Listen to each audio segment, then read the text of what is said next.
Pizza presents STP.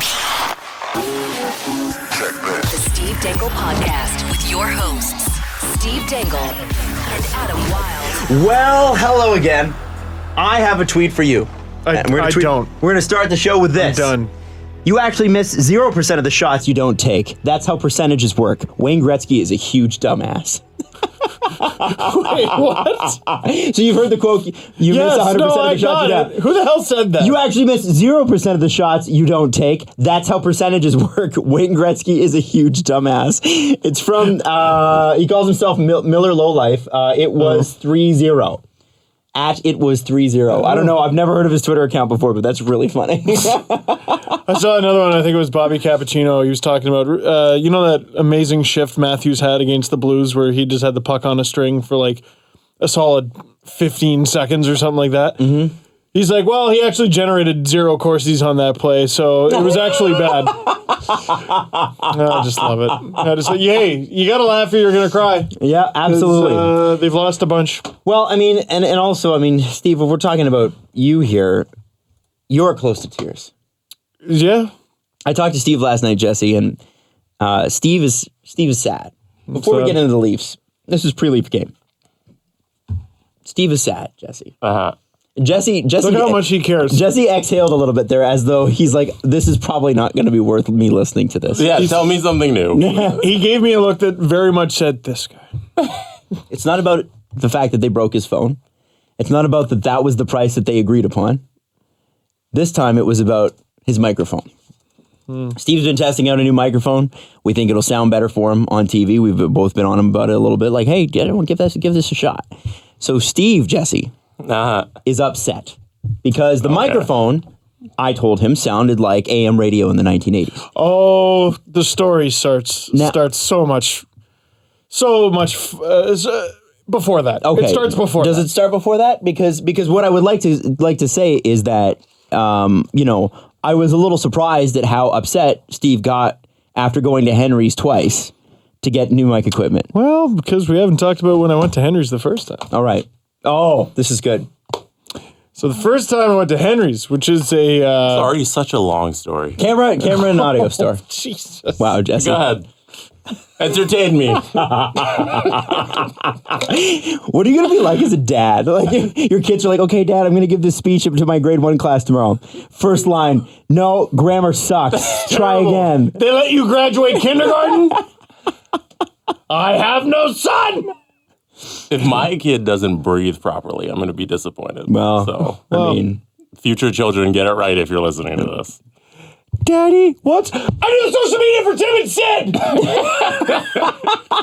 I'm a huge success! What have you ever done? I am Jesse Blake! What's it gonna take for me to get my name in the friggin' intro? I am resentful of that and I am taking it out on my own child! It would actually take us just buying a new intro. We have to get one produced. You know what? We'll be using the same one for 5 years. I also just found out today, someone tweeted it at me. So my Twitter background is this nice photo of me and Adam, and we're engaged in a hockey fight, and you're the referee between us.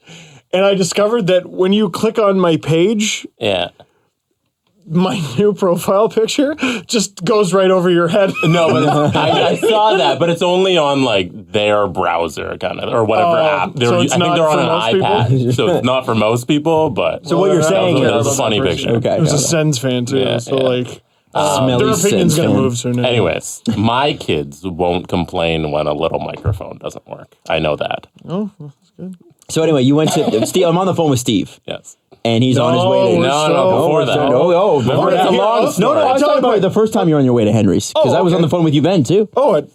Remember? I forgot. It's been a long few days. Because you went to Henry's and I was like, hey, so you're getting a microphone? You're like, yeah, a microphone. And didn't you forget something? Oh my God. Yeah, I forgot it was even before that. So I'm on my way to the store and I'm there. I'm almost there. And I realized I forgot my computer while I'm on the phone with Adam. And so I'm like, turn around. You need your computer if you're going to hook up a mic to your computer. Yeah, You just didn't need your computer. just to test everything out. It's ironically I didn't end up You using could it just once I got told there. them what kind of computer you Yeah, had. but they also have to show you how show. I wanted how it it works. demonstrated, and I wanted to figure it out. So it's important. It's important. Listen, Jesse, we're No, it's not. You're not practical convincing- learners. Both You're of us, not practical convincing learners. me. if you're going to stop me every time I say something that seems stupid to you, this story is going to take a very long time. It's already at that point. I'm just not a very smart person. Anyway, okay. So then I go back and I impulse bought $700 worth of equipment. Okay. I bought a tripod. I don't have a tripod. How ridiculous is it that I have a YouTube channel like for a living and I Yeah, don't you have just had a bunch of tripod? textbooks from university. I have my desk, a shoebox, a Canadian dictionary, a George Carlin book, and a pack of hockey cards that goes underneath the camera lens so that it doesn't tip. You've That been is doing my that setup. for 10 years. Yeah. They're 11 now. Yeah. Okay. Yeah. Keep going. So that's what it, Adam was looking at me like I'm diseased. Like No, he can't what's- believe what he just heard. Okay, so you bought $700 worth of stuff. I got a ring light, like one of those light. So you put the light on the tripod and then you put the camera on the mount in the light. So the camera's in the middle of this ring light and you can turn on 4 different Because quadrants. Steve's lighting before that was a Pixar lamp. Oh, it still is. So Because Oh. I tried the microphone, hated it. Tried the light, thought it looked stupid. So I took almost all of it back. I kept the tripod. I need a tripod. I took the light back. The light was $250. So I was more than Yes. happy to take it back.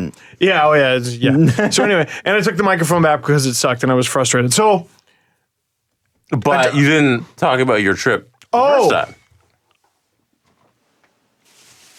so while we're packing up, It was your $700 My worth of stuff $700 purchase. After he was showing you how to work it Yeah. because you brought your laptop. the guy at the store was taking apart everything After he built it all up. after he bought built it all Okay. up. And I decided, well, I'll help him. So I bent down and I heard a sound that basically went, Oh, this. my pants split crotch to knee. Wow. If you think that. that is not hammed up at all, look at it on Wow. that's like a foot, right?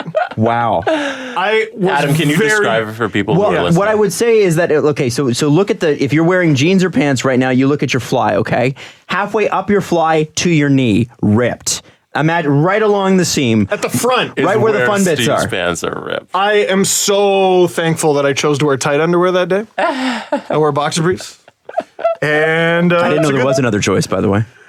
Well, some people just like free flowing You wear like SpongeBob underwear? boxers. Yeah. SpongeBob. Those Those ones when you're like 12 and you wear like Family Guy boxers, you know? I imagine Steve still wears Well, if them. you're gonna get it, it has to be Patrick underwear. It can't be SpongeBob. Some days you want to breathe, and other days you need a little support. I mean, anyway, You got your Axe body t-shirts, right? yeah. Also, And your dippity-doo hair gel. my frosted tips, man, and my Carl Kanai jeans. Anyway, Listen, so Steve's been to Henry's all of 2 times. Okay. And is depressed because he can't seem to figure out why the microphone doesn't work. And I talked to him like, well, did they hook you up with a compressor? And he's like, I don't even know what a compressor no. is. So I went back and got another microphone, uploaded a test. A bunch of people were like, "Hey, I like it." Others were like, "No, I don't like it as much." And Adam just goes, "Oh, that sounds like shit." It did. After I've dedicated like 6 or 7 hours just to trying to get the mic at the right level over the past 2 days. Yeah. And finally, I just, with that comment, was like, "Welp, wipe your ass with the last 2 days, Steven, because you got nothing accomplished. Here's what you're up. No. You're up a tripod and know you're what you're down a pair of pants. I know what Jesse's thinking right now. I know where you're going with this. What? Where are you going? That's exactly where I went with it. Where are you going? I'm going back to Henry's tomorrow to return that mic. Jesse, what would you say? 6 or 7 hours. Oh, wow. 2 trips to Henry's. You accomplish nothing Sure. by trying things and seeing what works. That's complete bullshit. He should go back to his Never hockey try. cards. Go back to the hockey card Yeah, tripod. yeah. All I know. What? Well, that's what I did for today's video. That's what I did. Yeah, but What I love about this, and here's what I understand it as. And you're upset because you couldn't figure this out. I'm upset because I couldn't figure out, and I'm upset that there's anything to figure out. The microphone in my camera, which granted is shit, I know that. It follows my voice because sometimes I start down here and then I'm talking about Babcock's decisions and all that stuff, and it follows me the whole time. It doesn't peak. It doesn't do any of these things that these expensive microphones, $300 Rode microphone I was using yesterday. And like half the time I'm all the way down here, and then but sounds like I'm talking into a Fisher Price toy. For that. What? And the lack of compressor is part of it. And I don't know what that is. And processing. And I had to just be like, you went to school for radio and TV broadcasting, and you have no idea how to do anything. Well, and that's the thing is that here's what I tried to tell him. Yeah. And which is it's okay to ask for help. And so the way I would look at it, Steve, is if I broke my arm, I'm not going to try to reper my arm. Why not, Adam? Because what if you spent 6 hours trying to repair it and nothing works? I guess it's broken forever. Might as well leave it. No, I go to a doctor because at that point I recognize out of my depth on this one. Yeah. I'm going to go see what the doctor tells me to do. Oh, he wants me in a cast for 6 to 8 weeks. Cool. All right, that's what I'll do. And I'll walk around with my cast that the doctor gave me. And you're describing a very guy scenario. That's happened to every guy. Every person, I think, has had some kind of injury that they're like, it's fine. It's just a sprain. And then that's after how you end up with arthritis. Or 2 or a month or 6 months, you go, maybe it's not a sprain. Maybe I screwed myself up pretty bad. And then you go to the doctor. Right. And then you tell the doctor and they go, yeah, you're an idiot. So I guess I'm at the part where I get called an idiot.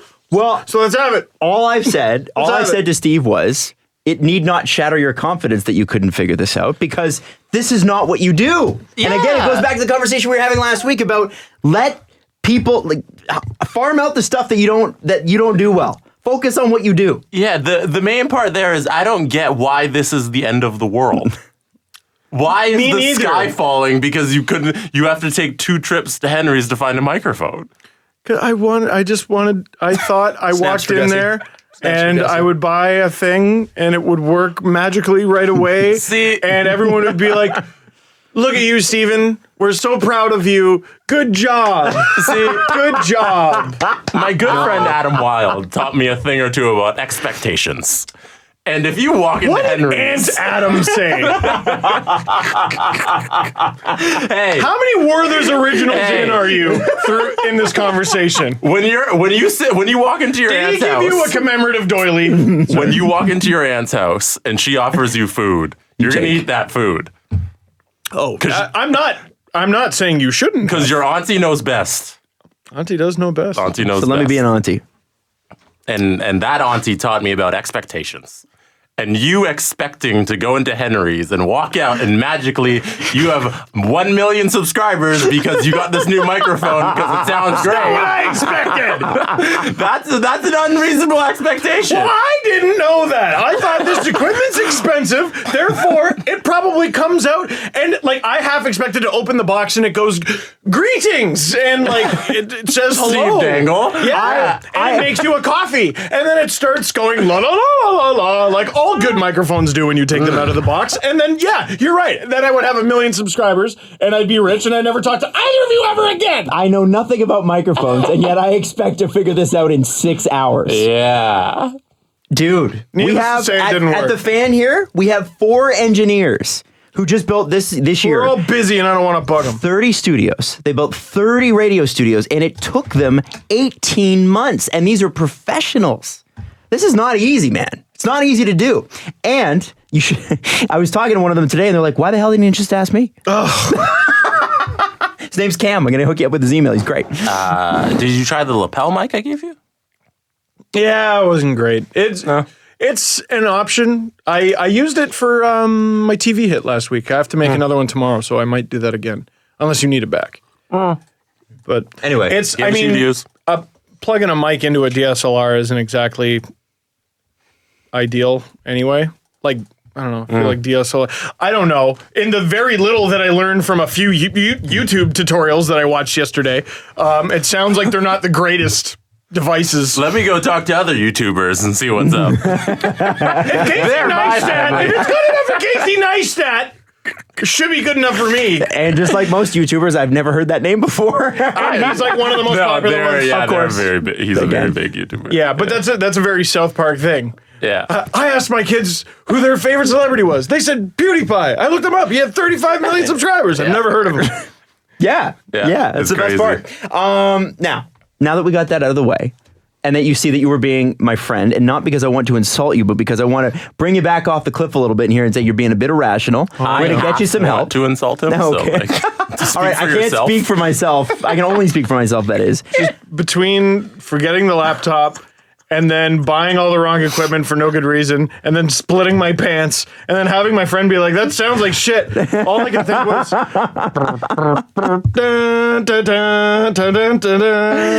Yeah, that's all. Mrs. Dangle texted me and said, thanks, you just ruined my night. And then the Leafs lost. And then the Leafs lost. Okay.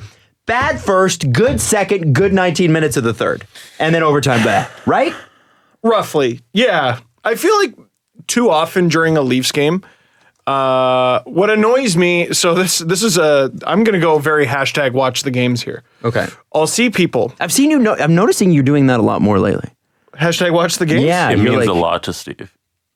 To watch the games? Watching the games.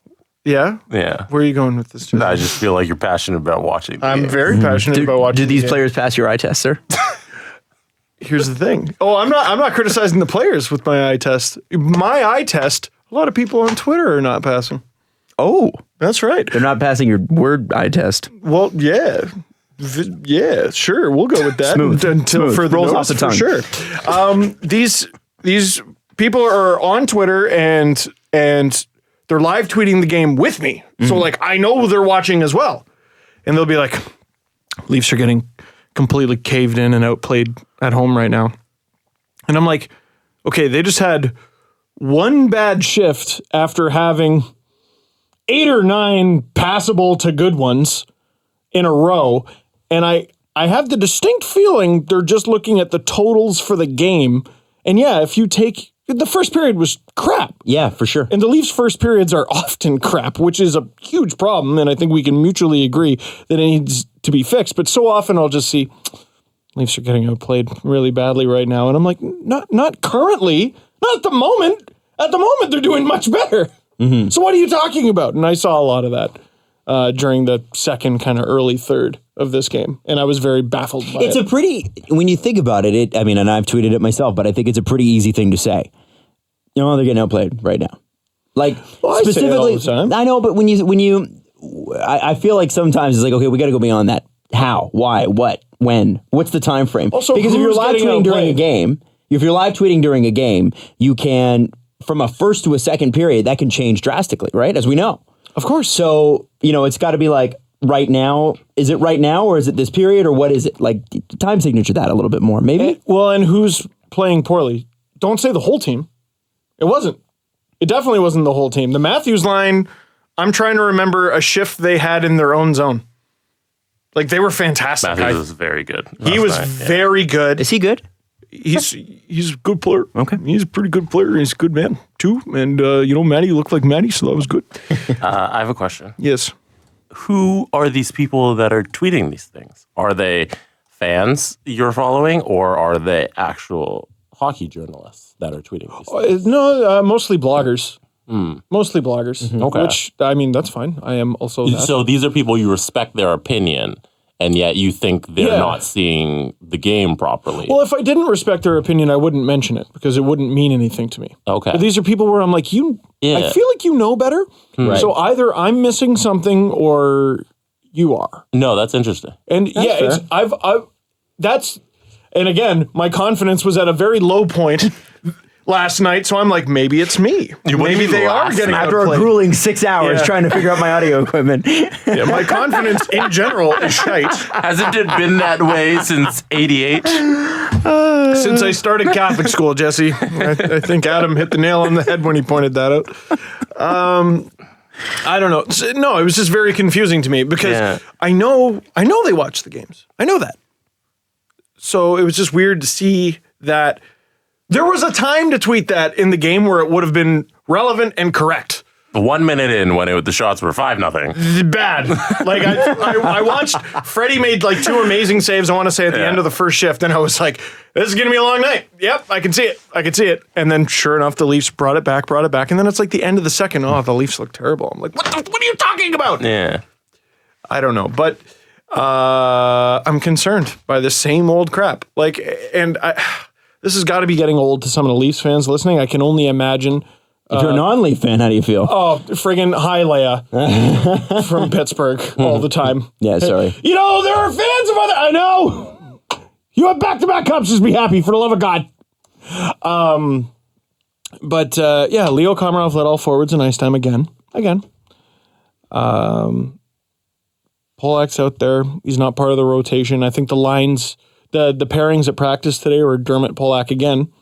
So the rotation is already dead. Hey, and by the way, I saw a tweet today that said Dermott and then bracket who had a 37 Corsi and 11 minutes played in the last game paired with a closed bracket paired with Polak, as in Dermott played like crap. And he might have. But he had one giveaway, I remember. But I just thought it was like, wow. I don't remember who the Blues player was. Dermott went for a saucer pass, and the Blues player batted it right out of the air. So that was impressive, but I mean, maybe it was a bit of an errant pass. But that's another one. Like, I can't imagine how you would watch that game and be like, Dermott, stunk. Wow. Numbers, right? You got to go by the numbers. It is just one game, though. That Marleau, Kadri, Komarov line is not working. It's not working. You know what? It's never looked... That's never looked that strong, has it? Like the best Patrick Marleau, I think, has looked all year is when he played center. Yeah. Like that to me is, and I know they don't want to do that. I know they don't want to tire him out. But, because it's the sports science stuff, which they're investing heavily in, and which, from what I understand, is a lot of the reason why Austin Matthews gets the same amount of ice time or less than Leo Komarov, because come playoff time, it'll flip. I don't buy that. You don't buy that? No. We'll see. Yeah, we'll see. We don't know. Man. There's one of you will be right come the playoffs. Yeah. So but Chris Johnston has alluded to that, has he not? He has, but like his theory today, you know what? His theory today made a lot of sense. On your video. On my video. My LFR. Cool. I don't know why I never came up with this idea Steve's before. expanding his channel. You see? Did Chris do that via FaceTime or just send you a video? He just sent me a video. Oh, okay. MOV, so it didn't work, so I had to convert it. Thanks, Chris! No, he did it in an airport. Yeah. There's more to it. So he recorded that in an airport. I asked for only 15 to 20 seconds. It was like pretty much a full minute. And that's because that's how CJ is. He's just that great. Yeah, and he's where was he going? Why was he in Philadelphia. Because I think the Leafs play the Flyers tomorrow, I think. The Cracked Bell Town. Yeah, the city of brotherly cracked bells. No, the city of cracked bells. The city of, what are you, nuts? Oh, yeah, I forgot about that. Brotherly love, baby. So he said, okay, I sent it. Sorry if it's too long or crappy. There were people staring at me in the airport. I won't be offended if you cut it. About to board my flight. Whee! And then I said, no, I don't want to tell that part. Here it is. So I sit down beside a guy on the plane, and he's like, geez, it sounded like you were talking someone off the ledge back there, which is exactly what I asked Chris to do. So very good job, What CJ. did he say? So what he said was, look, Steve, calm down. There is a method to Babcock's madness. Look, the Leafs have an 11-point cushion on the playoffs. By the way, it's 11 now? Yeah. Like, that's the hilarious thing about the pity point. I swear we were talking about the Leafs cushion being like 8 or 9 points. They haven't won a game since we had that discussion, and their lead has grown. Pity point. So he was talking about that, and he's like, look, the 09-10 Capitals scored almost 4 goals a game, and they got knocked out first round. Leafs played the Capitals admirably, a lot of people would agree, during the playoffs, but in Game 1, they coughed up a 2-0 lead, and in Game 6, they had a third period lead, coughed that up, lose the series. God, it annoys me so much to think that the Leafs could have actually beaten the Caps. But, okay, so do you want to emulate the 09-10 Caps? Do we want the Leafs to be a regular season juggernaut that falls apart in the playoffs? You mean the always Caps? The always Caps, except for this year, probably, because the universe is no stupid. pressure on them. Again, Yeah, none, until they win the division, and we're like, this is your year. And they go, what did it? And they just fall apart. If their Winter Classic or whatever it is, jersey design is any indication, they're ready to crack. So do you think about what CJ said and realize that you've been kind of irrational? Well, yada, yada, yada. There's a method to their madness in that Babcock knows they have a cushion, knows they have over 30 games to figure this out before the playoffs start, to be like, look, idiots, here's how you play defense. Do this, do this, do this. And of course they don't look that good because you're taking away from a strength to address a weakness. So now you're just kind of mediocre. Now you're just this weird in-the-middle team, which is exactly how the Leafs look. They're in most games, and they win some, and they lose some. And sometimes it goes to overtime. And they're almost bang on 500 in that regard. Like, they're just Joe average. What are they? They're 8-3 in the skid? Yeah, something like that. No regulation wins since December 28th. Sorry? No regulation wins since December 28th. That's painful. And no goals from Kadri since November.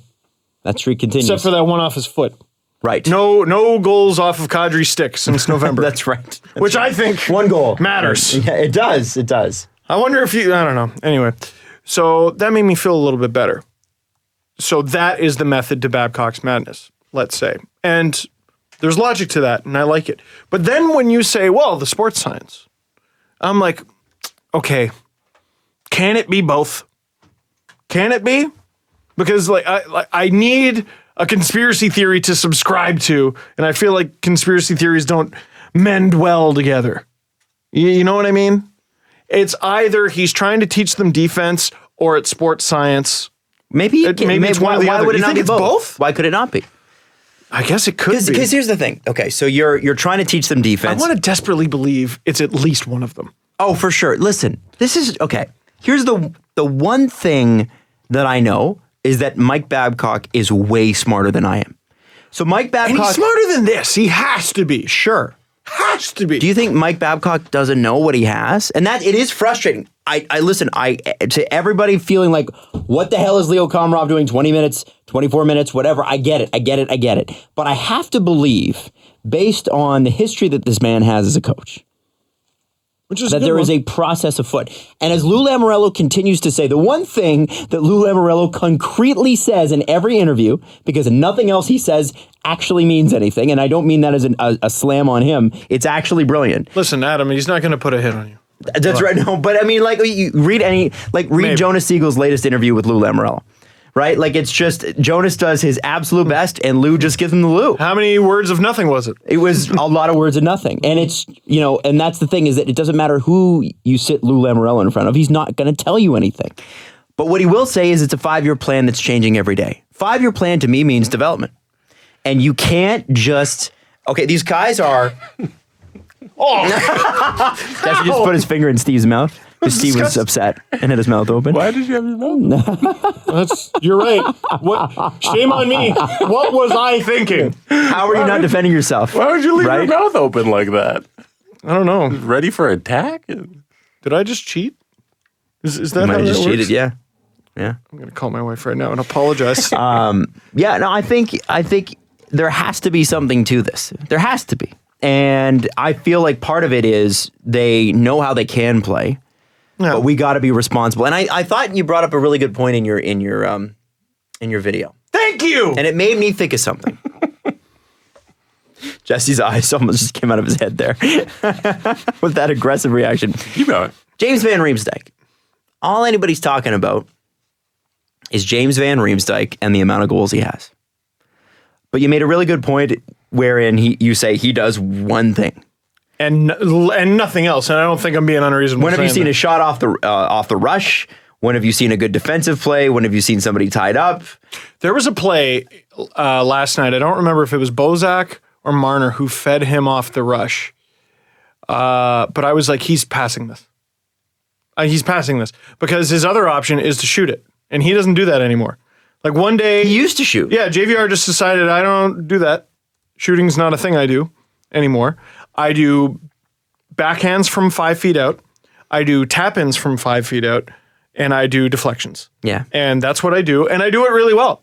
And I'll never take that away from him. But he does nothing else. He doesn't lay hits. I don't really see him do anything dynamically defensively in his own end or in the neutral zone. I don't see him bombing a slap shot. I don't see him taking snapshots, wrist shots from like the high slot or something like that. When he doesn't have the puck, I don't see him near another player. What is it you say you do here? Bingo. And so for me, You want 6 times 6 because you do one thing really good? he'll get it. He'll get it. I kind of hope it's not here. I don't go in think and it out will with be. him. I don't think it will be. And I don't listen, know. he might be a hero come playoff time, and I might eat these words, but I got to be honest with you. I feel like 20 goals from JVR might be worth 15 goals from a player who does more than what JVR brings. Well, he's almost at 20 goals right now. But that's what I'm saying, Brooksy, is that if you got say at this point in the season you got a guy that's got 12 or 13 goals, but can tie up a guy into the defensive zone, doesn't leave you exposed every time you put him out. You don't have to shelter with offensive zone starts.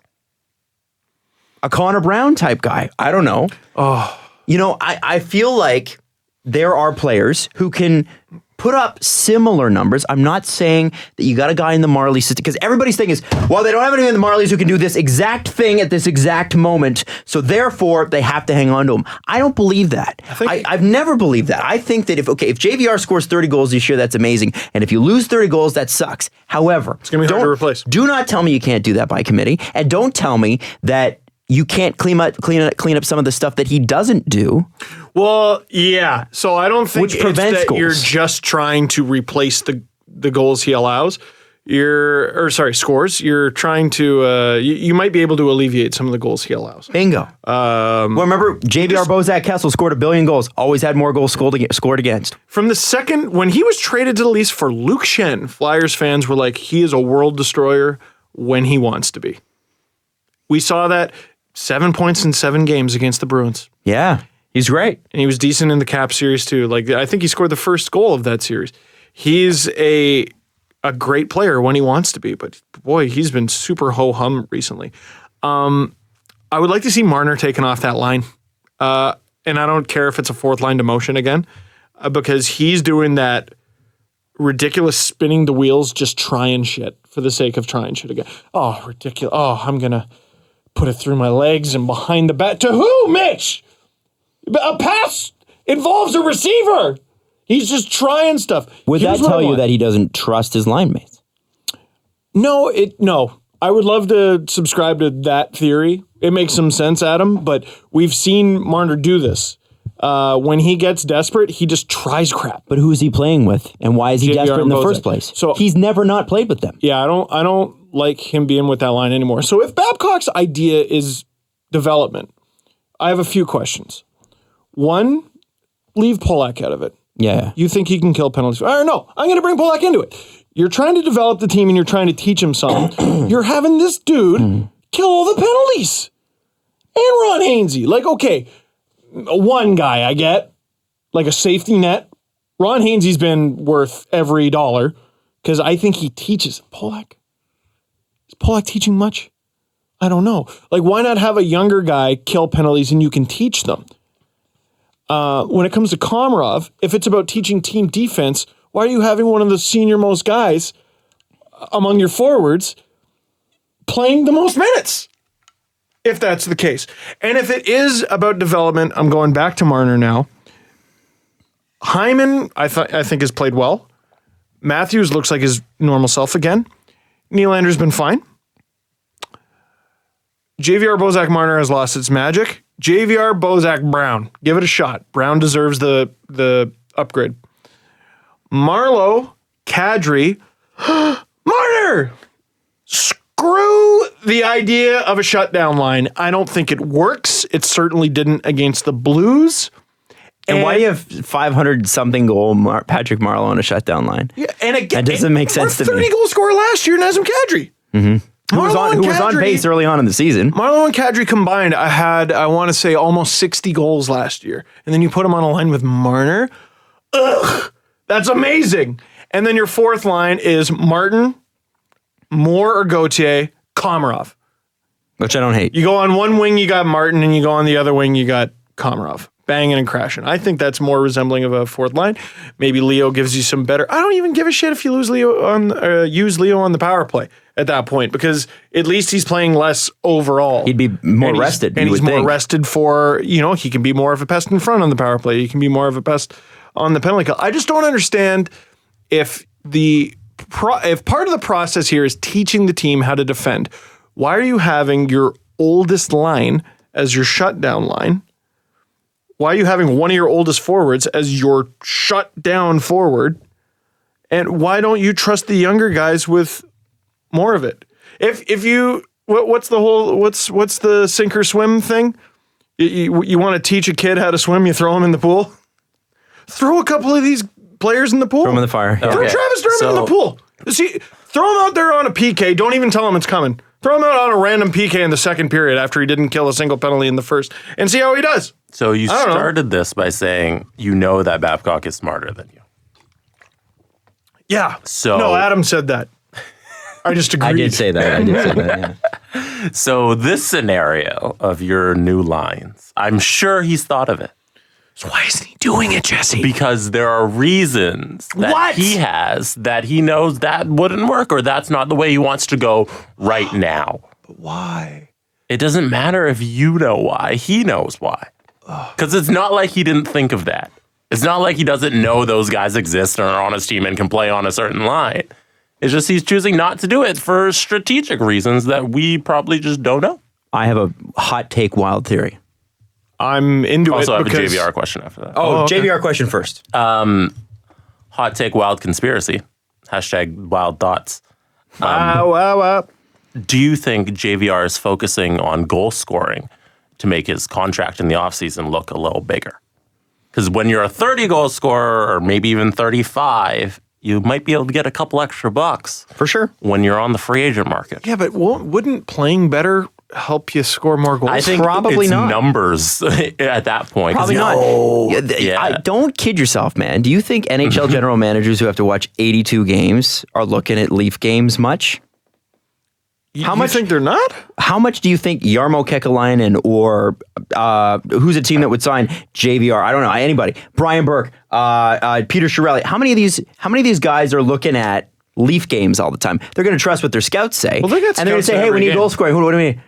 We're the Edmonton Oilers. We got cap space. We need goal scoring. JVR scored 34 this season. You're like, whoa. Oh, and he didn't even have Connor McDavid setting him up. Yeah. Wow, that sure would look great together. Let's go look at some tape of JVR, and all the tape of him is his scoring goals. Because those are the ones you capture for the highlights, and you throw them in the They're package. not going to throw bad stuff. You don't know what you don't know. I don't want to believe your theory because... No, I don't want to believe that either. Yeah. Surely no, but he's never been this one-dimensional. And maybe there's numbers that say, actually, Steve, he looks the exact same as he's always looked. Maybe that's what they're asking him to do. Maybe it's a little bit of recency bias, and maybe that's what they're asking him to do. But maybe it's a little bit of recency bias because I watched that game against the Blues and he did nothing. Nothing. I'm trying to remember of a single play. And if that is truly the only thing he can do, then Bozak and Marner and whoever the two defenders who are on with them, what they need to do is a better job of getting pucks on net. Mm-hmm. And Marner's got to not freeze every time he's got a shot. Take the shot. Shoot it! Yeah, Mitch Marner needs to shoot the puck. There are so many times. Babcock did say one thing after the game that I totally agreed with. Shoot it. Shoot it. There was even one where Kadri's on the rush. I think he had Marleau with him, and he made a pretty nice pass to Marleau. Marleau ended up getting a scoring chance off. I think Kadri still would have been better off shooting it himself. This is a pass-first team. Like, it is on every line. And that's always a problem. That's always a problem. Like, it's every line, there's like at least one player who does that a little too often. You know who does it a little too often? Sometimes, not necessarily of late, but sometimes Zach Hyman. There are so many times where he's had the puck and it's like in the slot. And I think he goes, okay, I got Matthews and Nylander with me. I got to give one of them the puck. And I've seen so many times him try to give the puck to Matthews and it gets intercepted or it's, just stick check and he's not able to get a good shot off. Zach, you had a clear shot yourself. You're in the NHL. You don't suck. Shoot it. Mm-hmm. Hey, maybe there will be a rebound and Matthews is going to bury that. I would rather him do that. The whole JVR Bozak Marner line does that. Well, okay, the big problem with that line is Marner's always the one with the puck. So, and he's got two banging guys. Bozak has always been a good banging guy. If there's one thing he does particularly well in this league, besides shootouts, it's bang him in from in close, and JVR does that too. And win some faceoffs. Marner should shoot more for that reason. Yeah. Should shoot more for that reason. Oh, God. I feel like I'm just yada. Would you like to hear my conspiracy theory? Not conspiracy theory, but I guess it is. Hot take. All right. Warm this room. And I'm basing this off of a perception of how the Leafs built this current team. So go with me on this one. First off, get over it. Don't die. Steve is drinking water. We're good. You remember how to drink water? You good? It's like setting up a microphone. What's up? Good? Yeah. All right. Bet. Never better. What did the Leafs do in Mike Babcock's first year? Sucked. Right. What did they do, though? That's the result. The result was they sucked. But what did they do? I don't know what you're going for. They gave a lot of ice time to players that had trouble finding jobs. P.A. Parenteau, Michael Grabner, Brad Boyce. They weren't able to sell off any of those guys, by the way. Daniel Winnick, which they did sell off. They were, yeah. Pollock. One interesting guy that they did sell off was Dion Phaneuf. Yes. And it has been suggested that Dion Phaneuf was sold off at maybe sold as better than maybe Dion was. Oh, thank God. Right? I thought you were going to be like, I've heard that the Leafs are going after Phaneuf. No, they're not going after Phaneuf. No, but they gave Dion, from what people said at the time, some of the stuff I believe I read in the Leafs Nation, some favorable minutes. Now, I suggested this 2 episodes ago. Right. About Komarov. Well, and that's what I'm thinking too.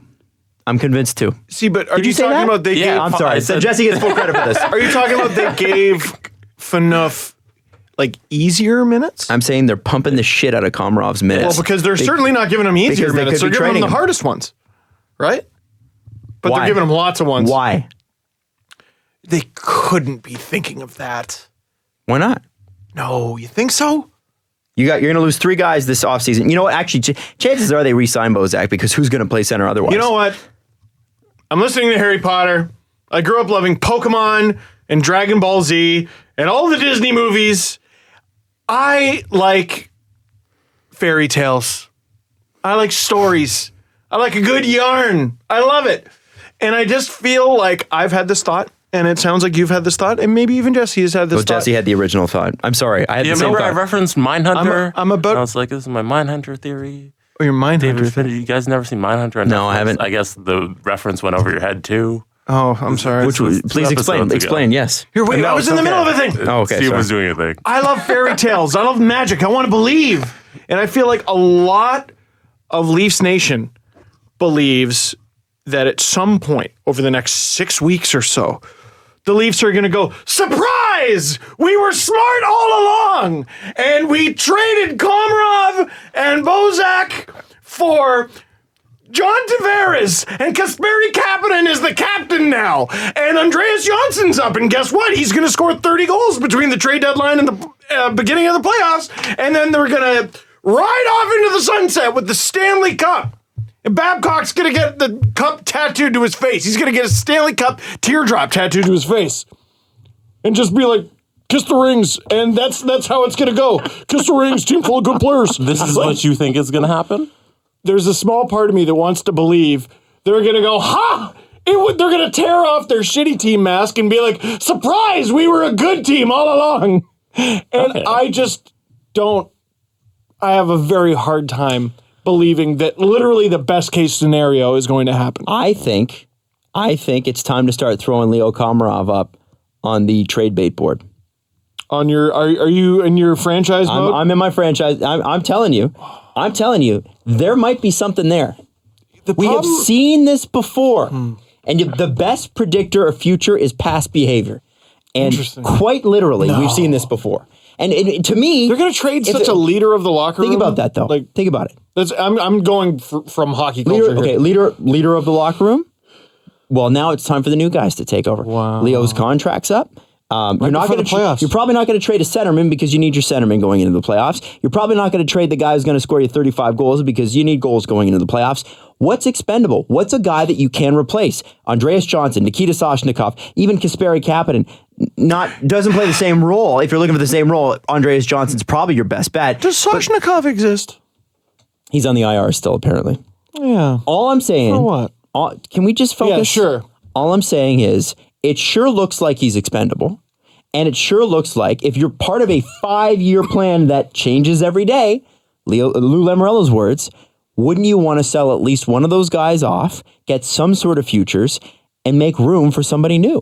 My God. Who's been playing, by the way, and I think it's Andreas Johnson, who's been playing extremely well. He has been playing extremely well. You know you have a monster there.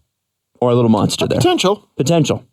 Monster. And then it solves the Connor Brown, Mitch Marner, who the hell has to sit on the fourth line thing. But you know what's great about hanging on to Leo Komarov right now is that it's keeping guys like, I don't want, you know what, let me rephrase that. This is not keeping guys in line, but it is keeping guys fighting for spots in the lineup because guys who have been on the fourth line before, William Nylander, Mitch Marner, Connor Brown, are fighting like hell. Yeah, I feel like everyone, that's another one of the fantasies is one day they're just going to be like, release the Levo! And he's just going to come out of nowhere and 25 goals! 25 assists, just out of nowhere. No, I think he's just the healthy scratch prisoner that we've come to know and love. I just have a hard time believing this. It was me, Austin. It was me all along moment is going to happen. I don't know. Jesse? Help me out. Help me out, Jesse. Help us out. Do you think the Leafs get a defenseman at the trade deadline? Yeah, I think No. No. this is another thing. If they're truly going with the young guys here, they won't go and get a defenseman. The Leafs have, I think, enough NHL caliber defensemen. It's just the maybe issue of quality and this whole sink or swim thing. Well, they scored one all goal the young guys last night. Not all the young guys are buoyant. They scored one goal last night, too. Ooh, Freddie had a great game, man. Sub 40 of 42. No. I'm not talking about St. Louis. I'm talking about the Leafs. The Leafs scored one goal last night. Scored one goal. Not scored upon, scored. Yeah. And that's my point is that, the defense need more guys who can move the puck? Yeah, defense can't. The defense can't look great when you've only got one goal for them to work with. Oh, well, and then this is a team that can't score. A guy who can move the puck might help you. Borgman should never be sitting. I love Dermott and I want him in the lineup. Borgman should never be sitting. What the hell? He's been pretty great. Release the Borg mod. Release the Dermgman. When's the next game? Tomorrow night. I want Borgman left, Dermott right. Let it ride. Versus Borgmott. No, as the third pairing. Leafs. Oh, Philly, I think. Philly. That's where CJ's headed. Okay, if the Leafs win in Philly, is everything okay? No. I'll be happy. How they win? How do they win? That's the important part for me. We're still at the point in the season where I'm like, just get some points. They're not even at 60 yet, and they probably need at least 95. Yeah. Any team could. Right now we're laughing at teams like Florida going, they're 11 points back, but you're a hot week away from going, oh shit, no, they're not. Yeah, but we're not concerned about their playoff spot. Well, I am getting increasingly concerned about them wasting their time in the playoffs. You know what I mean? Okay. They make it and suck. I don't want that. I don't. You know what's not good for pessimists? When the thing they assume is going to happen happens. That's not good. They're just going to make the playoffs and not play that well and then play the Bruins in round 1 and get their teeth kicked in. Oh, look, it happened. And we didn't get a Game 7 heartbreak this time. Oh, I would have loved for that. We got swept. Cool. I just want to throw this out there. I am not suggesting that Leo Komarov goes for a defenseman. I am mostly suggesting he gets sold for picks or something. No. Mm-hmm. The Leafs are not going to be sellers at this deadline. Surely not. Don't call me Shirley. Fine. I got to tell you, man. Why not? Why the hell not? Imagine how badass that is. We sold Tampa. And won. Sold and won. And Tampa almost made the playoffs last year after they sold, right? They were doing great. So anyway. Just make a picture of Leo Komarov and Rudy Gay high-fiving. We will leave it at that. Kid Rock is playing the All-Star game. Kid Rock is playing the All-Star game. No, let's talk about the Leafs again. I am going to read you some of the reaction tweets. I obviously know people are not happy about this, but the first tweet in response to the NHL announcing this was from Acting a Foolaman.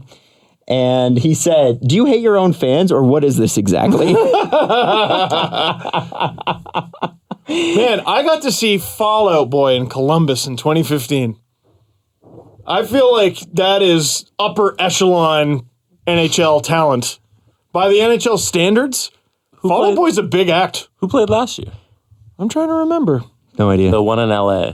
I feel like they would have had a big one. Yeah. Can you look that up? It's Or LA. can you look that I up? will look that up.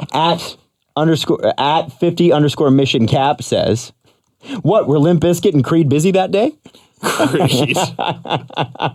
Someone responds to him, "Why not Baja Man?" Who let the dogs out? that would have been good. Absolutely. And then they could have done something really cheeky with like the Coyotes mascot. Oh, it would have been hilarious. Now, I saw a graphic floating around, and I actually went and looked this up too. And there are graphs out there and information out there what it costs to hire certain bands. Oh, I was like, man, there's a graph for everything. So I went and looked this up. Fan reaction per 60 to Kid Rock. It's estimated that Kid Rock would cost you about $450,000. So if you're, Okay. let's say the NHL's got between $450 and $550 to spend, or $4 and $5 to spend, who could they get? You could get Rascal Flatts. You could get Shakira. You could get Shakira for the same price as Kid Rock? Yep. Sorry, actually, but she's like global, man. Probably less. The Killers for $500,000. You could get for Alanis Morissette, friend of the show, 100 to $150,000. Now this is an older one because it says Bruno Mars $200 to $400K, which last year. Who was it? Last year, if you guys remember.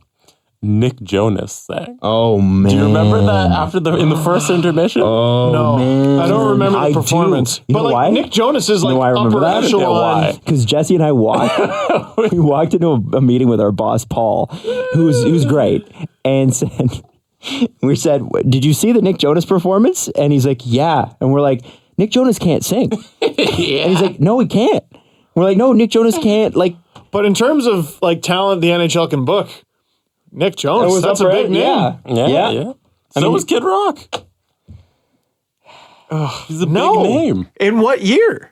Right now, Kid Rock is huge. Still? Kid Rock sold out, I believe he sold out Comerica in Detroit. In Detroit. Like, that doesn't count. That's a baseball field. Yeah, but that's his. Holy shit, are you serious? They could have got Billy Ray Cyrus for $50,000.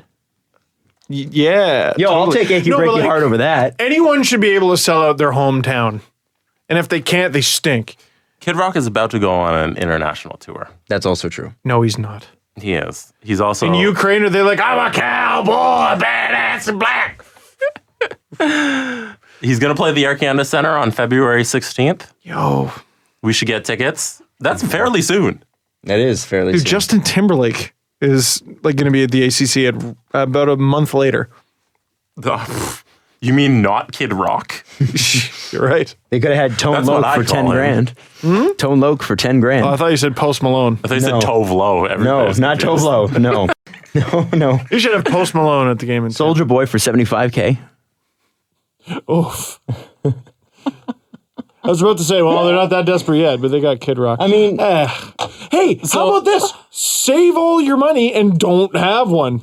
I don't know why you have to have somebody playing the All-Star game. It does sound, part of what was probably Nick Jonas's problem is that the sound always sucks. Yeah, well, and the mixing always sucks. I've been to an All-Star game, and not a single person was like, hey, everyone, Fall Out Boy's starting. Like, They probably get. I don't mind them. I think they're good. I had one of their albums in my youth. But I don't understand why you need to drop $500,000 on a 3-song performance that no one's gonna really watch or give a shit about. The thing is I see where you're going with this, and I think what the real thing is here from an optics perspective is that if you're going to have an act, you better have a big one. It better be like the Super Bowl. Who do they got? Bruno Mars, Beyonce, Coldplay. Don't compare the NHL to the NFL. But if you're going to do it, like it's laughable. but that's not a that's comparison. the point. It's laughable because they hire. It's like Sorry, the PGA second Tour rate and the acts. local mini putt. They're the secondary league. But they have the money. You know they have the money. Kid Rock is huge. I don't know why you're not giving him credit. Kid Rock is huge. He's huge. And I'm looking at his tour dates, and he's doing 3 nights in Oklahoma. That doesn't surprise me at all. Choctaw Grand Theater. He's doing 3 nights. At the what? The Grand Theater. Let me see. Choctaw. Where is this? Somebody from Oklahoma help us I'm out going to here. go with Choctaw. See? Anyways. I thought sounds you were like just some- struggling. And And then nope. he's playing the Bridgestone. He's playing the ACC. Toyota Center in Houston. The Hey, man's. man. I think we should give the NHL more credit for hiring a bigger act than we Who's thought. channel flipping? Who's just flipping through the channels and they go, whoa, whoa, whoa. We got Kid Rock here. That's my point. Middle America. Make it. Oh, fuck, he's right. Damn. You nailed it. There's a hockey team in Arizona. I want to say it's a Robin Williams joke. He goes, Jag has been on the air for a decade. Have you ever heard anyone go, hey, did you see Jag last night? It's true. I'm not sure who watches that Who's show. keeping that alive? And that show lasted longer than most shows. Most of you are going, what's Jag? You probably saw commercials for it on Global when you were a kid. Never watched a single episode. Damn, you just nailed it. So, just so we can be clear here, what's the issue with Kid Rock? Is it the fact that he said some questionable things? Yeah, that and like he's not a good enough. You know how some artists can survive like scandals because like they got that profile. It's too big to be stopped. And like I don't know. I guess the scandal needs to be within reason, right? He murdered someone. Yeah, maybe he should be done. Not if you're OJ. Yeah, like Sorry. Kid Rock's. That was a bad joke.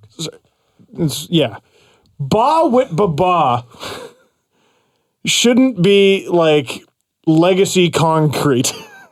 You know what I mean? Ba wit ba ba? Ba, Ba ba ba ba ba bang bang dicky dicky. That's the name of the song. The name of the song is Ba Wit Ba Ba. Is it actually? Type it in. I don't want to do that. You should. I don't want to give him a Google hit. Search result. And then like your Facebook and everything for the next month is gonna be like, would you like a Kid Rock t-shirt? I get those t-shirts. Oh, I'm sorry. Does my Kid Rock offend you? Whatever, dude. I don't know. Like, people are like, I personally don't know. I'm not like a huge fan of Kid Rock's music, but I know that he's like a hardcore Republican. But him being a hardcore Republican wouldn't stop me from listening. It wouldn't. But there seems to be a personal objection to him, and I'm just trying to figure out what that is. And I know that he like displays the Confederate flag, so that's an issue. It's just, but beyond that, like people are like, "Oh, he's super racist," and I'm like, "Well, maybe the Confederate flag, would point you in that direction." But he's beyond that. I'm not really sure. Can't that be enough? That should be enough. You're right. Like, That is can't enough. that be enough? That's enough. Yeah, I think that can be enough. There's certain artists where, they've done things, and I'm like, God, but I really like that song. There's no Chris Kid Brown, Rock man. song. Yeah, I'm Man, like, he's creates great songs. God. Yeah, but I have a hard time. And I go, I'm going to turn it off. Because in my head, I'm like, it's Chris Brown. And I'm like, and I have a really hard time getting past that. Fair enough. Kid Rock has never written anything so amazing where I'm like, turn it up. Never mind. Turn up Ba with Ba. Turn up him just rapping Sweet Home Alabama, but about Michigan. I would rather watch those shitty Michigan tourism videos. Come on down to Michigan. Tim Allen voicing them. Is that Tim Allen? Tim Allen's voicing those Tim the things? Toolman Taylor, man. It's like they got the guy who voiced the commercials for Tweaks Coffee from South Park. Yeah. Come on down to Michigan. It's a simpler place here. We have, fields and rivers that Kid Rock sang about in that song that was on the radio all the time. It was a little funny that a guy from Detroit would display the Confederate flag You too. can Weird. you can catch a fish. Just a bit. He's all American. Take a picture. guys. with your kid. And the Confederate flag, the antithesis of what America stands for. He's all Canadian. American. The rebel flag, the flag that No. literally split the country in half. I just don't think you guys get it. You know what? Canadian asking a question here. What does all American mean? It means bald eagles, apple pies, motorcycles, Ford trucks, Freedom. freedom. What does that mean to you? Except if you want to have an abortion, or See, if you want to be. No one's here to bring Now up. we're in. Now I here we know, are. I know. No bad, yeah. one's here to bring that up. You're We're right. here to talk about Freedom. Kid Rock and freedom Okay, well, listen. and loving America. all the Freedom people- fries. To all the people that are offended that we don't like Kid Rock and you do, Hey, listen, it's okay. Hey, speak for yourself. Oh, I'm sorry. You're right. how about this? I'm not going to put into words, or I can't put into words, the reason why hearing Kid Rock is performing at the All Star Game made me make a face like someone just ripped a fart. I can't explain why it That's made a me good make point. a face like someone just ripped a fart, but the second I read that, I made a face that looked like someone ripped a fart. Yeah, That's it. I think you summed that up for me. I'm going to RT that. Fave and RT that. They should have went with Florida Georgia line. That at least is accessible, okay? They're not like... Yeah, were no Florida acts available? Florida Georgia Line's perfect. They've got like pop music Yeah. and country music, and they're... Listen, Was no one from Tampa available? What about Flo Rida? A lot of people were suggesting that. Oh, so why didn't they go with Florida? Flo Rida would have done it. too. Pitbull performed at a Walmart in Alaska. You're telling me he wasn't available to perform the NHL All Star Game? Roomba see. You're telling me he wasn't available? He had to have been available. Man, it would have been really cool if he'd like broken out Lil Jon too and they'd done the anthem. They should have Like had old school Pitbull in the shootout competition. That'd be great. He would have done it. They should have had him. Cory Crawford could be out for the season with vertigo-like symptoms. Holy smokes, really? Out for the season. It's according to the Chicago Sun-Times and a few other places too. Oh, I hadn't read that. I When did that wonder. break? This afternoon. This afternoon. So this is just not Chicago season, right? We just call it what it is. Oh, no. Like this is just So this is not Chicago's season. Like, look. Are you, it's been Chicago's decade. you're the cable provider in South Park. Oh, no, you can't. That's terrible. Like, Oh no, it's not Chicago's season. sorry, are the Blackhawks struggling, Adam? Well, they might without their starting goaltender, Steven. How much are they struggling? Well, let me just break that No, down but, like, for you. look, that's horrible for Cory Crawford. Absolutely. Obviously.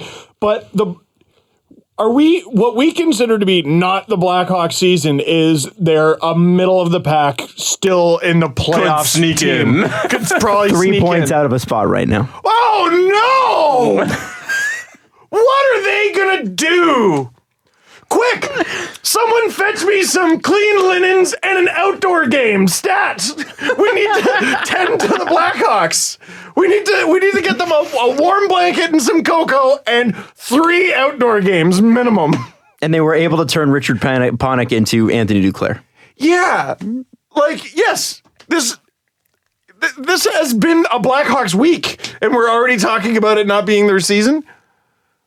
It's not their season. Who are the Blackhawks? Who's going to trade the Blackhawks their starting goalie for a 4th?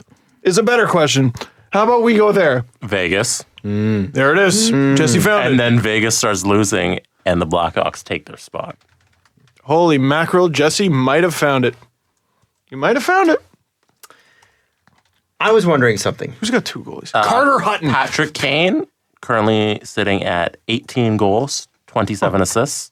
Point Oh, per he's game, on pace for another 30-goal season. 45 and 45. And Jonathan Taves, that rapscallion, he's sitting at 21 goals. Oh, no. Holy mackerel. What? That doesn't make sense. What? Why is it stats unavailable? What's it? Hockey DB. Hockey DB's messing up. You're It's going to messing up. Wikipedia for this? No, I hit NHL.com. Hopefully it works. 14 goals, 17 assists, 31 points. So the two boys are having an all right season. So it must be someone else letting him down. I think it's the coach. Wow, and they should fire him. He hasn't done enough in his career. Yeah, a few people were upset because they couldn't find the video clip of Quenneville freaking out on the bench, and I was upset because I couldn't find it either. When did he freak out?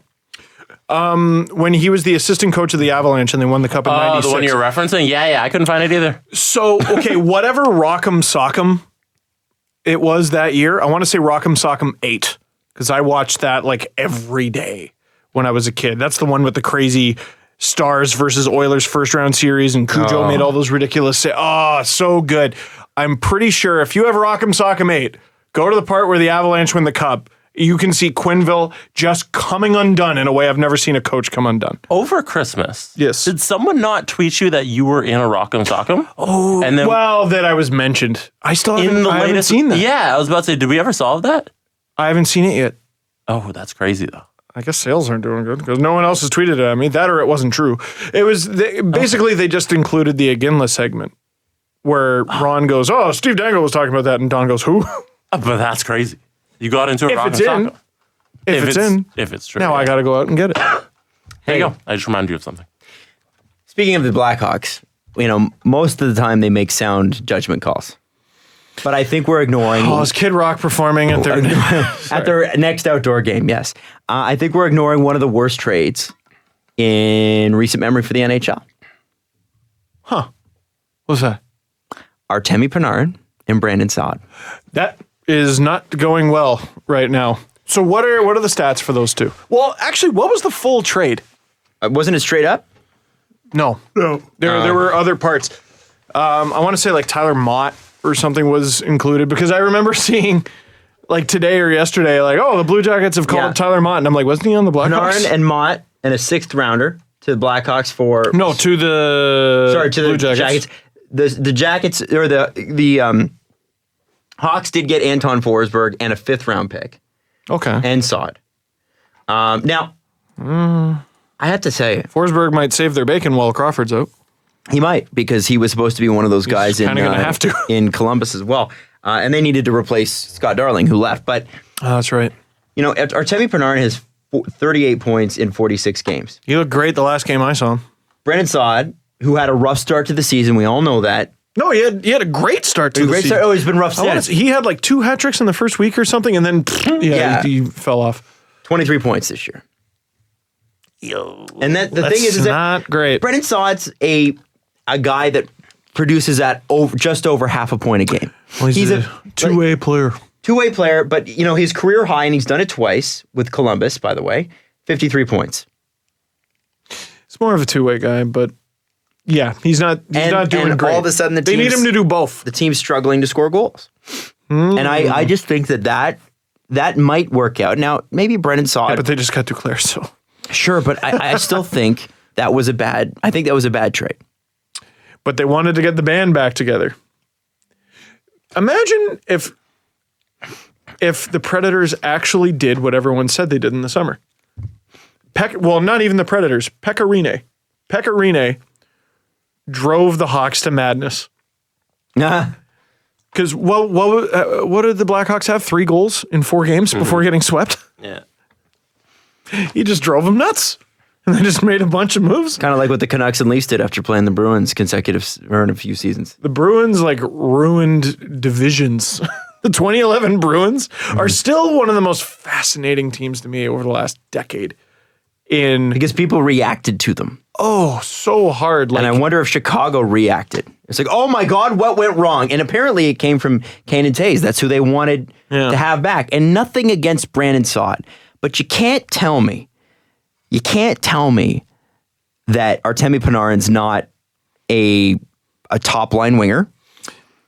And you can't tell me that Brandon Saad is a top line center. You mean? Well, yeah, that was another thing. So I've called him a center a bunch of times on the show. Apparently he's a winger. I swear he used to be a center. They're both left wingers. Look, Panarin looks better right now. Let's just call it what it is. And I always thought he did. When did he not look better than Brandon Saad? That's my question. And I could be wrong about this, but every time I've seen Artemi Panarin play, and every time the Blackhawks came to town, if you had Kane shut down, then you had to shut down Taves, and then you had to shut down Panarin. It was Panarin that was always the guy that was like, oh my God. Yeah, Adam, but what about those 4 games?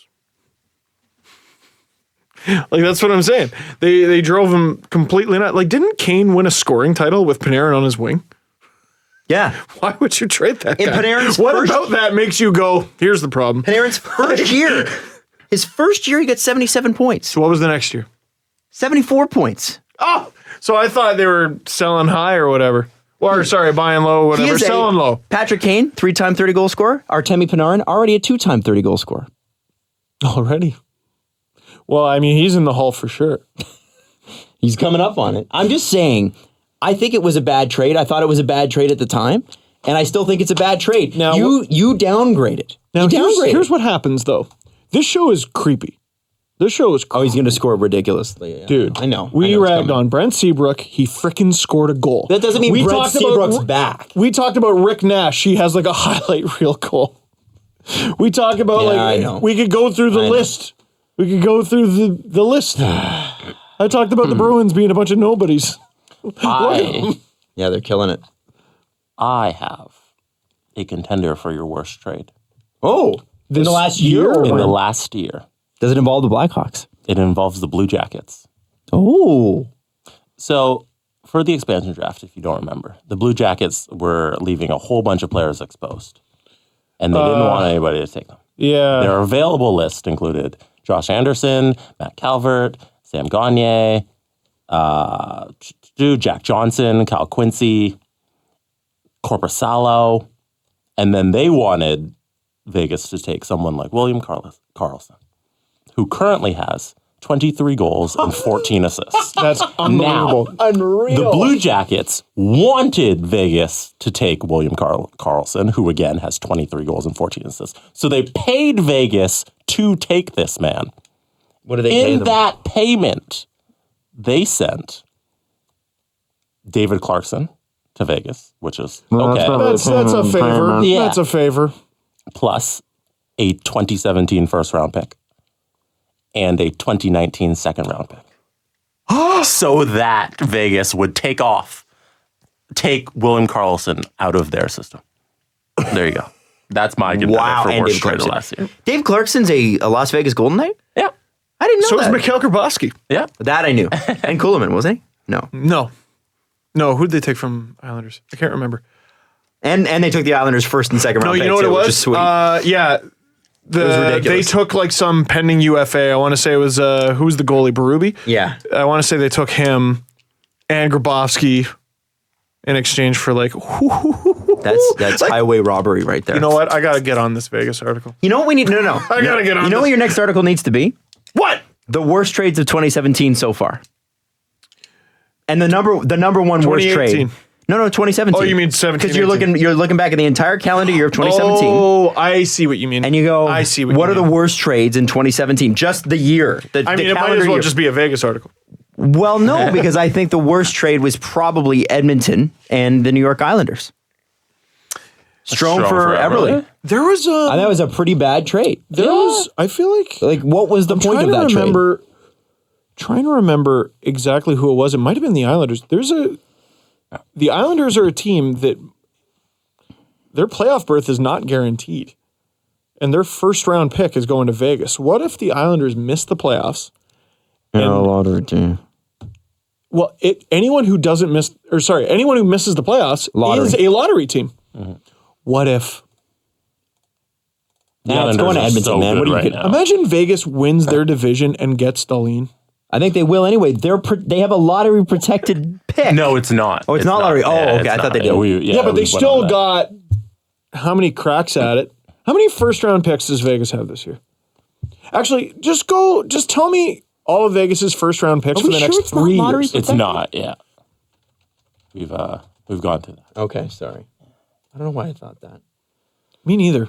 We all thought that. Yeah. It was a report, and then Elliot denied it. Oh, Okay, I maybe it got was it. one of those things that I got it. was suggested. So apparently in 2018, they only have one first round pick. But next year, they've got 3 seconds, 3 thirds. That's weird. Yeah. Yeah, and the next The next 3 years, they only have one first round Oh, you know what? I think it was for that draft. Because remember, they Yeah. had like 3 picks in the first round. Okay, Yeah. so that was it. But they still got. So, oh boy. Yeah, this upcoming draft is light for them. A first, a second, no third. Pittsburgh's 4th. Their own and Carolina's 5th. Their own and the Leafs 6th. And no 7th. The next year. That's Adam, gonna be take it away. first round. They got 1 first round, 3 in the second round, 3 in the third round, 1 in the fourth, 2 in the fifth, 1 in the sixth, and 1 in the seventh. And then the next year, basically almost the same. First round, them. Second round, 3 of them, and then the rest of the rounds they have 1. Which Is that good? So you were saying the Islanders. The Islanders have 2 first-round picks this year. wow? Right. Okay, so I got confused. The Islanders. They so, traded so what the last Islanders year's did first. actually was kind of clever. Yeah. So they. That is clever. Yeah, they got rid of their first to Vegas, basically saying, please take Grabowski off our hands. Yes. And they have their own first and Calgary's first, and their own second and Calgary's second in this upcoming draft because of the Hamonic deal. And potentially, Thank you. Nailed it. and they do have Calgary's second round pick either this year or next. Boy, that's another one. If Calgary misses the playoffs, well, they're looking pretty good now. But there was a while where it wasn't looking as secure. Wait, if the Flames missed the playoffs in 2019, Islanders received the 2019 second round pick. If they make the playoffs in it's 2019, conditional. they get the 2020 second round. It's conditional, but they eventually will get it. So I guess Yeah, the Islanders sent Grabowski and a first and a second for 2019 to Vegas. update: Senators still the only team boned. Still, unless they're not, and they win Darlene. Anyway, not the Sens? not Yeah. no. Who's getting? You know who's getting him?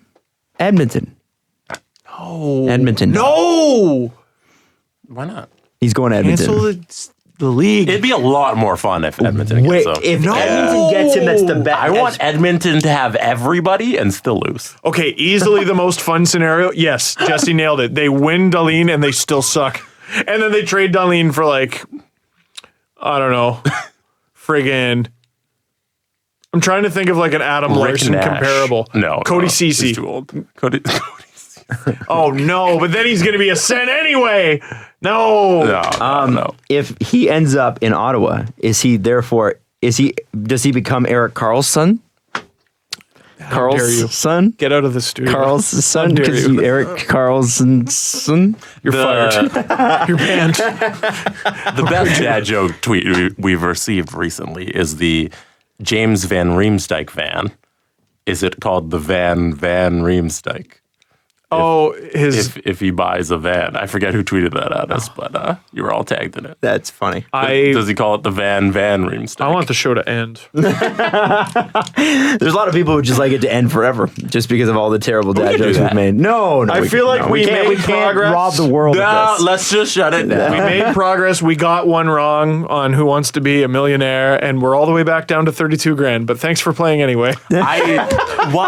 How is anybody supposed to get that reference? Who Wants to Be a Millionaire is a fairly popular program, or at least it was. 20 years ago. Thank you. 20 years ago? I barely know what you're talking about, to you be serious? honest. Name all the lifelines. You know what? It's because I watched. Ask an audience. Okay, that's one. Yeah, call a friend. Yes, and? 50-50. Yeah! Oh, way to go, Grandpa! Good guess. This thing about going back, I had no idea you go back to the beginning if you get a question. I thought, Not the beginning. There's like tears. I know this because I watched the clip recently of the guy who called his dad to tell him he was going to win the million. okay. Have you not seen that clip? It was the super smart guy. Yeah. Yeah, I seen that. Okay. Yes, Adam. It was difficult to get through. So not Chicago's year. Shut up. So not Chicago's year. That's what we got to. Somehow we got to all that starting out in Chicago. Yeah, I guess. Cool. Story came out today, and maybe we were all wrong about Shane Doan. Yeah. Well, And going. I don't mean about Shane Doan's retirement because it was time. But maybe it was about people said they handled it quite briskly. They handled it without class. Without what? Without class. I'm getting sick, so I don't have the voice to do it. Louis Domingue, who I will admit is not he's not Freddie Anderson, he's not Andre Vasilevsky. That's so rude. Louis Domingue, Andrei Vesnilevsky. did a story with Raw Charge. And Raw Charge is SB Nation's Tampa Bay Lightning affiliate. Right? Yes. Fair? Yes. So here's what he said. Talking about his situation with the Coyotes before he ended up in Tampa. He said, they got Scott Wedgwood, and I didn't think anything of it. And by the way, Scott Wedgwood, goaltender.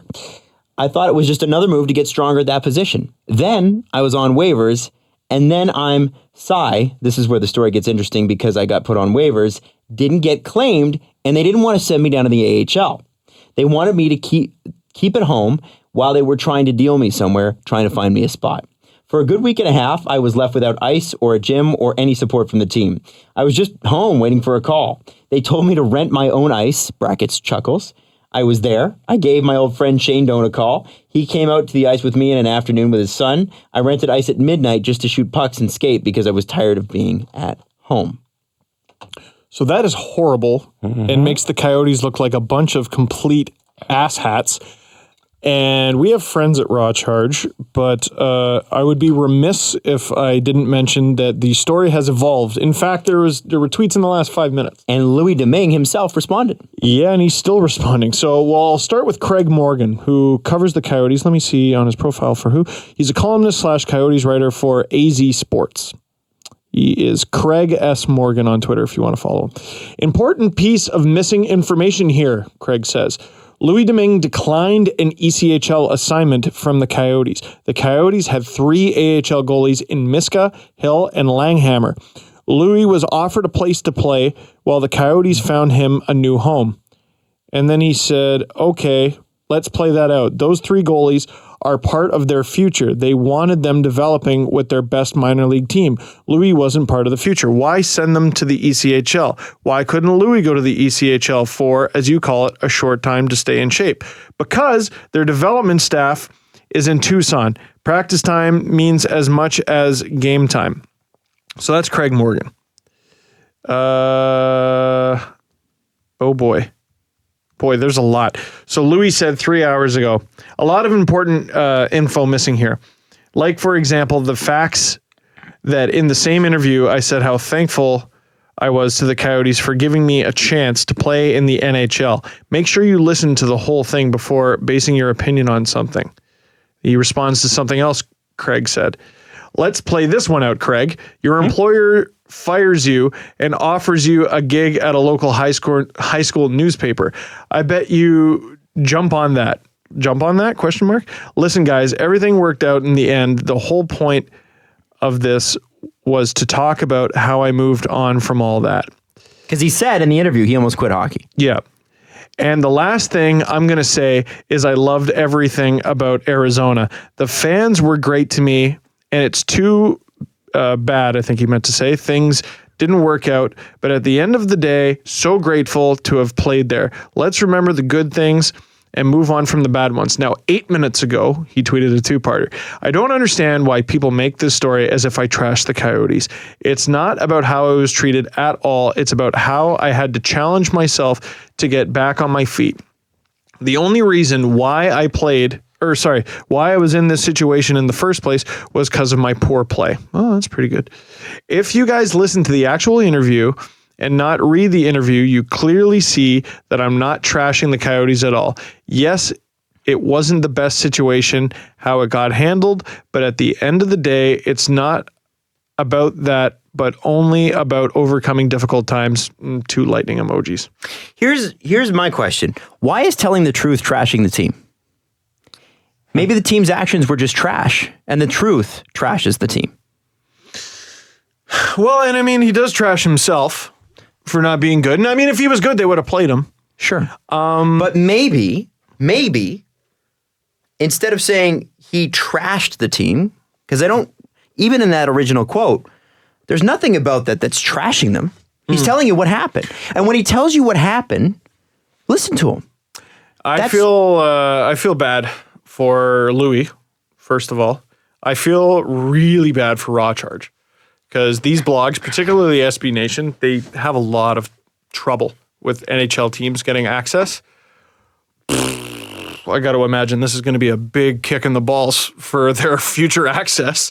I'd love to know how Louis is going to receive them in the future, how Tampa's PR guy is going to handle them. I think I know their PR guy. I'm pretty sure it's Trevor Van Otzenberg, who used to be the Marlies PR guy.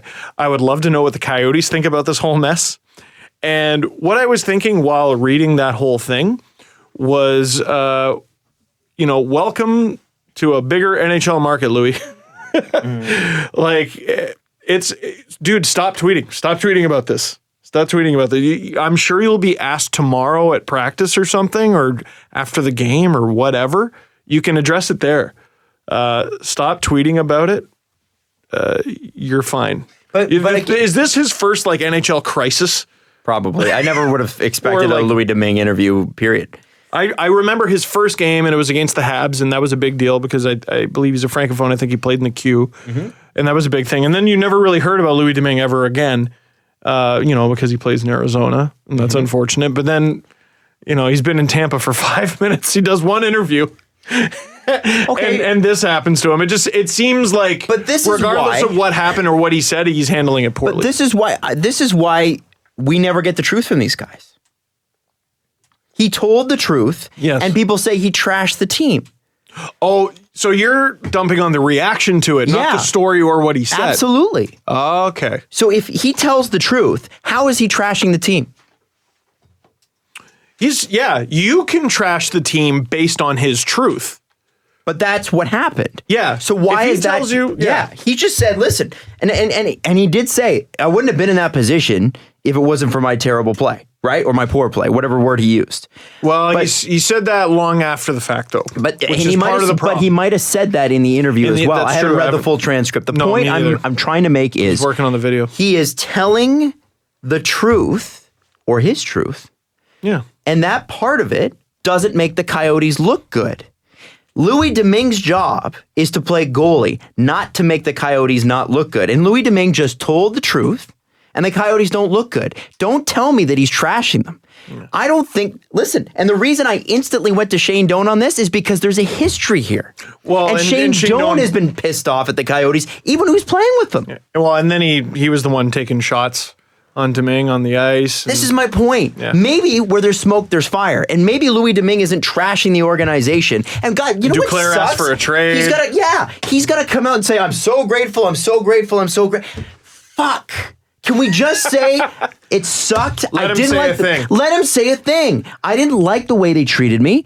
Or he didn't even say that. He just said, this is what they did. They left me without ice. They left me without support. And I wasn't part of the future plans, and I had to book my own ice. And let it be. You are the one who's making it. If you're believing that Louis Domingue trashed the Arizona Coyotes, then you are the one who is taking it that way. He's telling a story. You're putting the narrative to it. Well, and this was, to me, a classic case of a story blowing up because people are bored at work. Oh, yeah. Because it's like broke. A 3 o'clock in the afternoon story? I'm getting more and more interested in when stories break. And this was broken at a very dead news time, kind of. It wasn't a very busy news day, really, in the NHL. No, tomorrow is going to be a little bit more busy. Mm-hmm. There's a Leaf game, first of all. They're retiring Lindros' number. That's all that matters. Yeah. With the Leafs, obviously.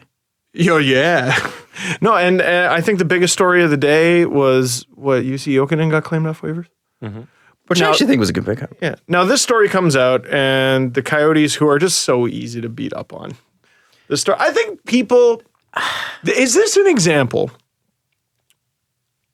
The Coyotes were wrong in this situation.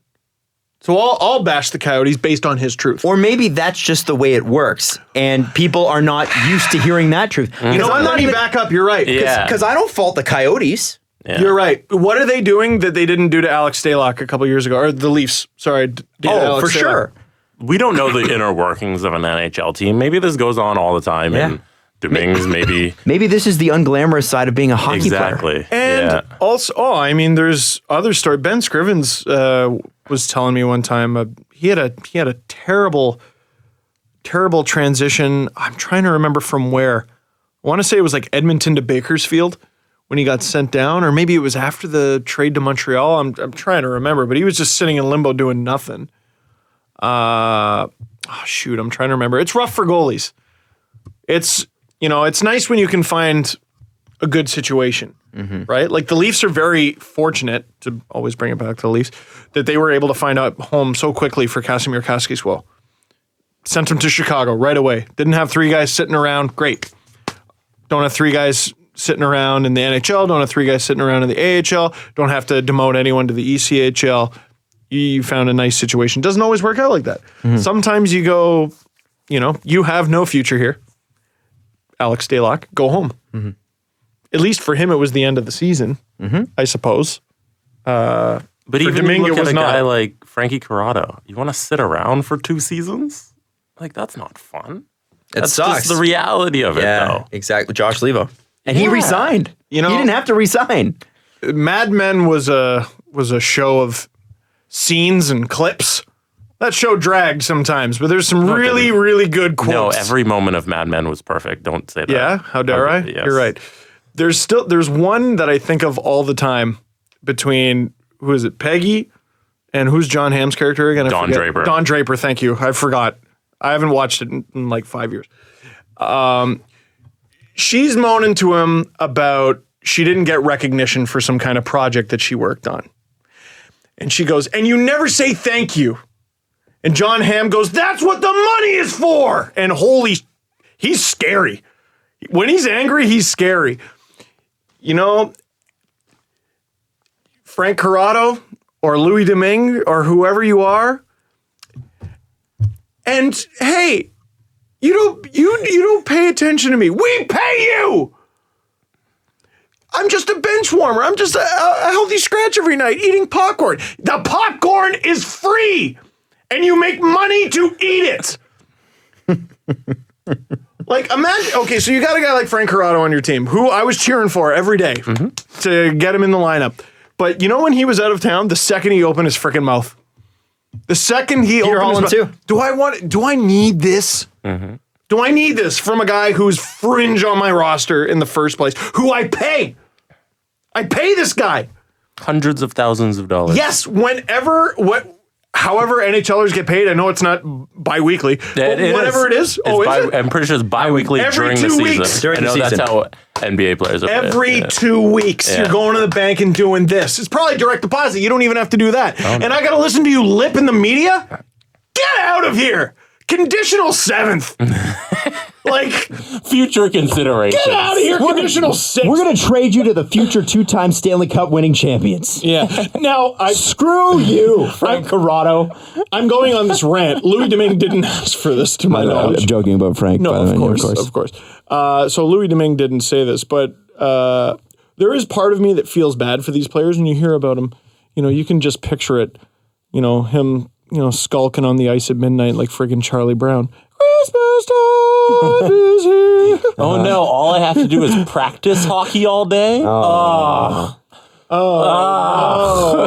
Like, yeah, exactly. But whenever you want to get like outraged at 2 p.m. for whatever reason, after reading a story like this, step 1, don't. Step 2, like, take a moment to realize, like, I don't know, how wronged was he? 2 things. Harsh realities of the NHL. Sometimes you find out about them because the NHL really doesn't want you to know how harsh it can be. And they found him a home. Yeah, fair. They found him a team. But the point I'm making is the NHL, it's not marketable to say, sometimes life's shitty. Like, it's just not, right? Well, but it is. Sometimes life's shitty. You would hope one person doesn't cause another for life to be shitty. Right. But I think the point we're trying to make here is life is not shitty. Well, yeah, but it can be at certain points. It can be, but what I'm saying- relative to them, it's shitty. Yeah, and Yeah, okay, I guess you're right. In relative terms, it's shitty. But was he being wronged?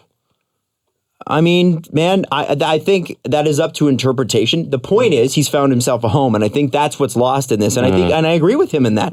He The Coyotes found him a home. sure, Louis Domingue didn't go out and sign with the Lightning. but they found him a home, and he took the ball and he ran with it, and he's being successful, and they're a great team in the NHL. So the point I'm trying to make here is Louis Domingue didn't trash the Coyotes, and maybe the Coyotes aren't terrible, but there's a little bit of smoke there. Shane Doan, Hansel, Duclair, and now Domingue. I would say Well, Hansel, they just like fired him out of town, and Doan was pissed off about it. Remember that? Oh, Yeah. I And obviously that's thought Doan was being unreasonable. They got a first, But there's we no- also thought Doan was being unreasonable when it all came out about how he retired. Fair enough. So maybe it's time we start. That my point is, maybe we start looking at them going, might be something there, maybe not. To go with my point, though, you think Steve Yzerman is going to enjoy this memo? I don't think Steve My Yzerman's going to give it a third second thought. goalie He is doesn't making care. headlines. I don't think he's going to care. He's not going to care. You probably give him you send him an email or something. You know, that's not even a passing thought. Would Do you think even Steve bother? Yzerman, like he just stares ahead for a minute, and then you just hear a voice email sent? He can just He has mind Siri. yeah. Man. Me Siri. send You call it, instead of Siri, it's Stevie. Louis Domingue at coyotes.com. It's an old one. It's an old one. I think Adam's point is they're not the Patriots. This probably isn't the most strict run organization. There are probably many holes there in Arizona. Yeah. And they're starting to come out. I And the agree. rips are starting to show. Yeah, I mean, And stop when you read those quotes. First off, when you're reading a quote that's this big from an article that's this big. People can't see your hands who are listening. When you're reading I can picture it. a quoted article, a quote from an article, read the whole article. Yeah. You go, wow, that is a striking comment. I will need some context for that before reacting to it. And I know that's the internet thing. React first, then read later. Try to read first. Yeah, I feel like, And I say that having not fully read the whole article, but I know I deduced from scanning it what it was all about. I was and going it to is say supposed to be never a do comeback. that. I was going to say never do that. But I mean, like authors do it all the time. I've done it a couple times. It's a little teaser. You're trying to get people to click the link. Yeah. So I guess the onus is on don't react until you've clicked the link. Bingo.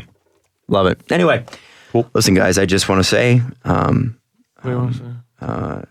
glad that we have currently spent more time on Louis Domingue now than I think we ever have before and may ever again. So I just want to take this moment. Until we hoist the cup. Enjoy our Louis Domingue moment. No, even then it would be about Kucherov and Stamkos and Hedman and Vasilevsky. And let's do the press conference. The Presser. SDP. He's holding it back. The Holding it back. Steve Gotta let Dangle the press conference. The Charlotte Checkers sold more than 7,000 hot dogs last night during their 3-0 win over the Bridgeport Sound Tigers. Holy crap, really? At today's home game, they'll sell 0. Did you know that tonight the Charlotte Checkers will play a game in their arena with no fans? I did know that. Why? And I've only ever seen that in like pro sports in soccer. And it's usually when the fans burn half the building down. Why? Actually, the Charlotte Checkers did this last year as well. Well, not last year, 2016 last year. So, do you want to know the reason why? I know the reason why.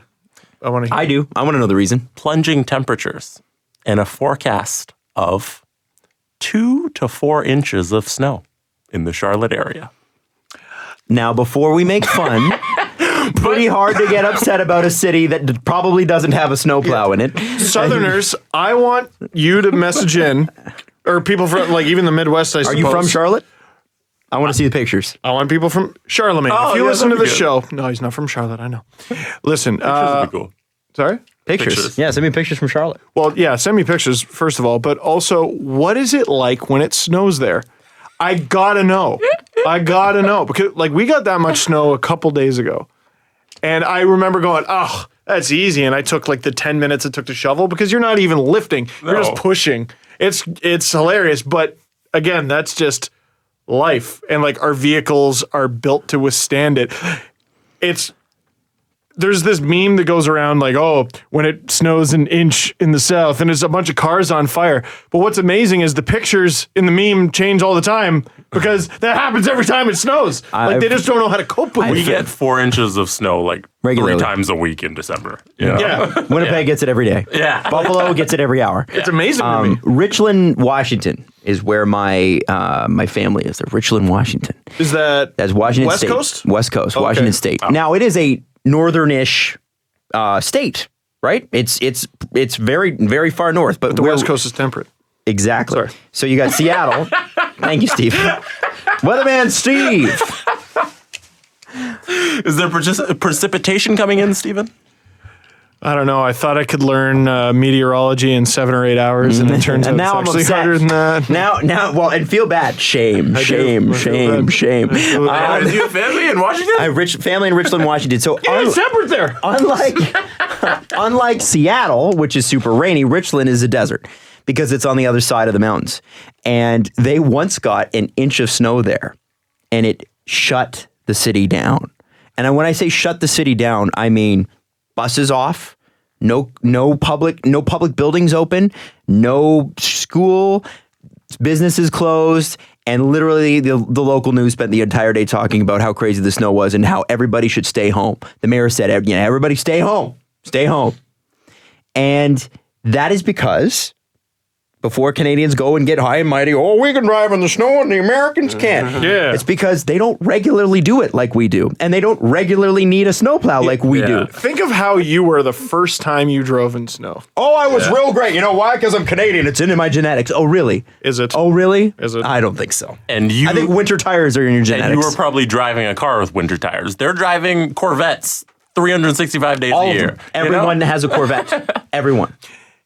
Man, when I worked at the zoo. Everyone in America has a Corvette. Everyone? All of them? Fact. The best Corvettes. Know the facts about Corvettes. When I worked at the zoo, if it got above like 34, I think 34 Celsius is 100 degrees Fahrenheit. Yeah. If it got above that, people would not come. They just didn't come. Damn. No, it's too hot. We can't handle it. Heat advisory, smog advisory, this advisory. When I went to Vegas, it was 100 at midnight. When I was in It's just Dubai, different places, right? it was 46 degrees, 100% humidity. Celsius? Stop it! Yep. Humidity too. Thick humidity. That's disgusting. You've never experienced heat like this in your life. It was, Abu Dhabi one day got up over 50. And it was, it's Could you go outside? for a few minutes. Wow. And that's the thing. Well, I was talking to, I go to Abu Dhabi. First thing I want to do, tour a radio station. So they have a They have a Virgin out there. They have a Virgin Radio there. Yeah. So we went to 104.4 Virgin Radio. In Abu Dhabi? Because they have, instead of, we do ours on the 0.1, 0.3, 0.5, 0.7. They have 1, 2, 3, 4, 5, 6, 7. Oh, okay. Right? Because you can do That that. means nothing to anybody. Well, 104.4 is weird. Nobody has that here, Nobody, right? I don't think anybody connected. Anyway, sorry for all the nerds out there like me. Anyway, I'm talking to the guys from the afternoon guys from Australia, and this is when I was like 21. Of course he was. Yeah. Guy from LA, guy from Australia, Let's go someone else from looking for China. adventure. Anyway, sorry. this guy said, the problem with living here, he's like, it sounds great. He said, but today it's 47 degrees. And he said, nobody can be outside. You can't do anything. That guy's from Australia, and he's like, it's a bit hot. And he said, Wow. basically, you get, I think it was sinusitis from all the air conditioning. You get sinus issues because the air fake air just blowing at you all day. What is sinusitis exactly? I don't know fully, but it's basically it's a pretty bad issue with your sinuses. It's like constantly being clogged. bonitis, except for your sinuses. Well, because I've gotten slight nosebleeds from just breathing in heat. Yeah. all winter Sinusitis, long. also known as a sinus infection, is an inflammatory response resulting in symptoms common are thick nasal mucus, plugged nose, and pain in the face. So a lot of people suffer from a lot of headaches from just. Jesus. Anyway, I didn't get it like that. craziness, right? Anyway, I feel like that's kind of reverse Edmonton, because when I was there, you couldn't go outside for more than a couple of minutes, else you would freeze. Abu Dhabi is reverse Edmonton. Both oil economies makes sense. There Yeah, you but the go. locals are fine. No, not when it was minus I don't 46. think Edmontonians are like no. Okay, well, they got to step up their game to the people from Saskatchewan.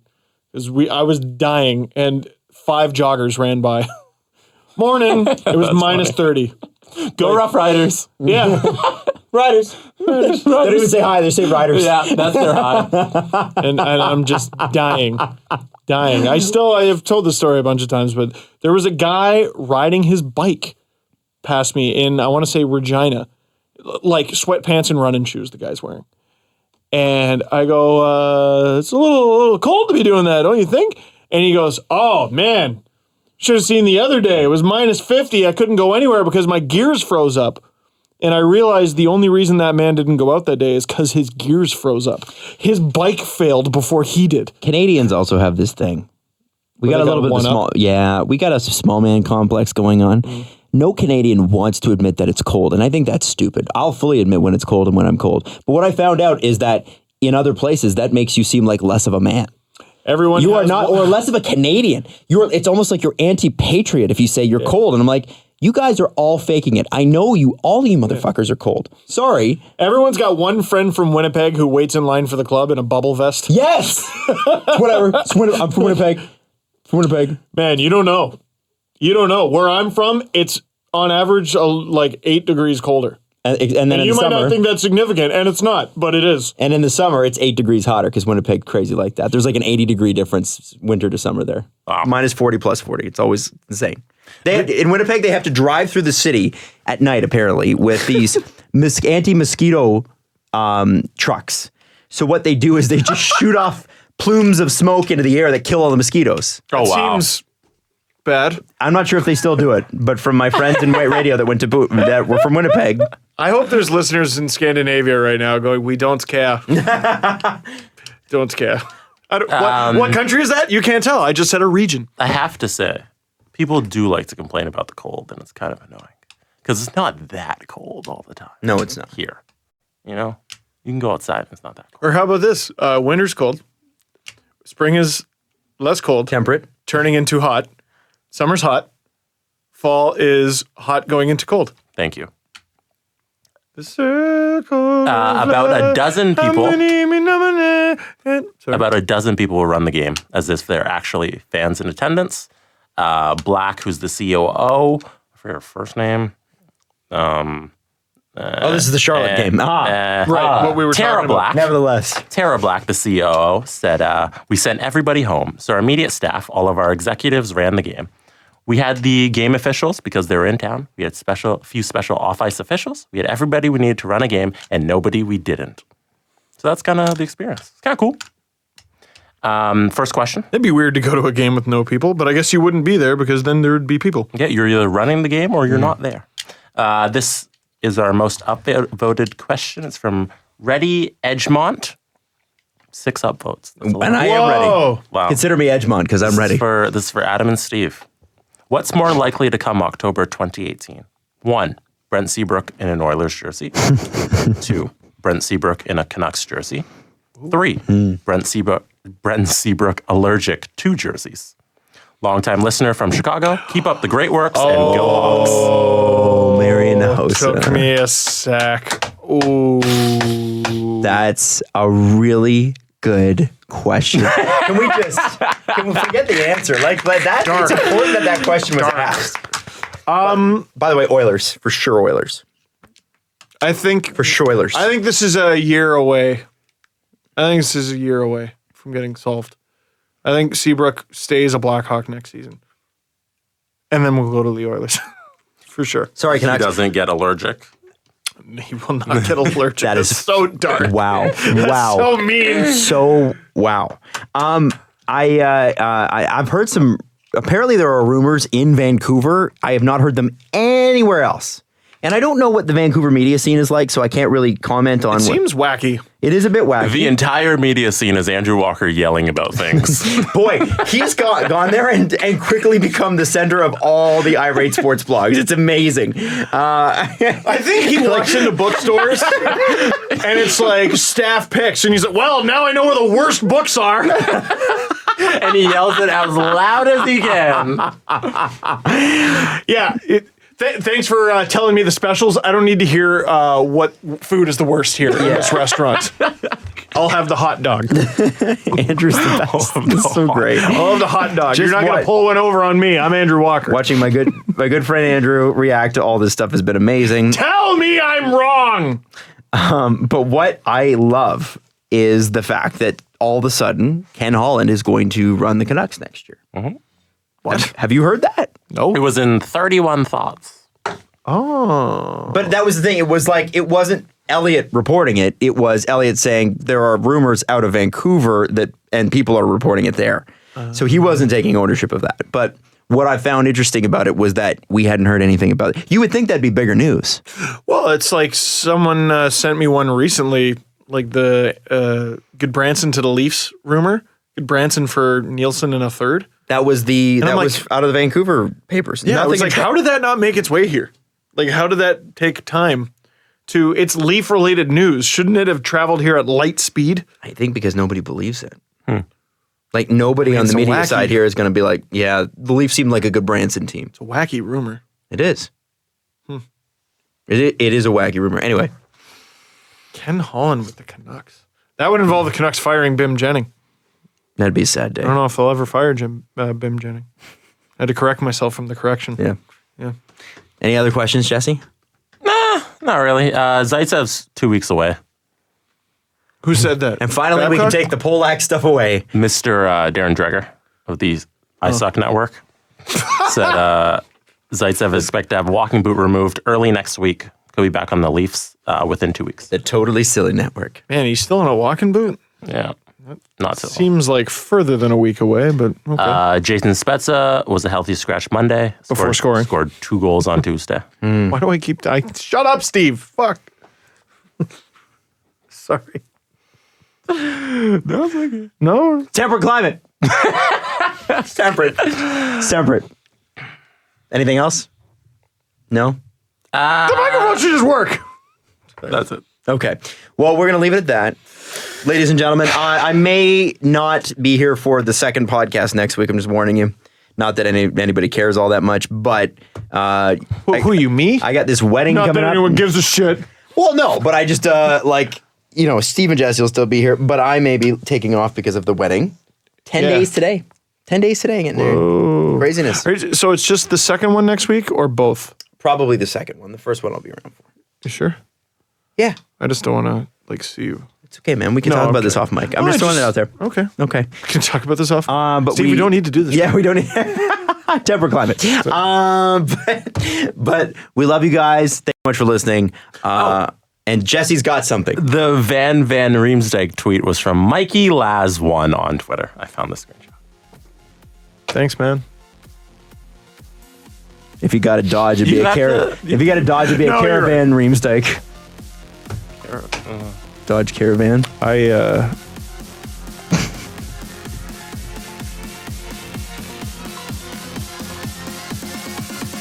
Is it tempered on the list? I thought that was how we were going to end the show. Follow the guys on Twitter at Steve_Dangle, at Adam WYLDE, and at Jesse Blake. The Steve Dangle Podcast. Brought to you by Panago Pizza. Order at panago.com and stuff your face with deliciousness.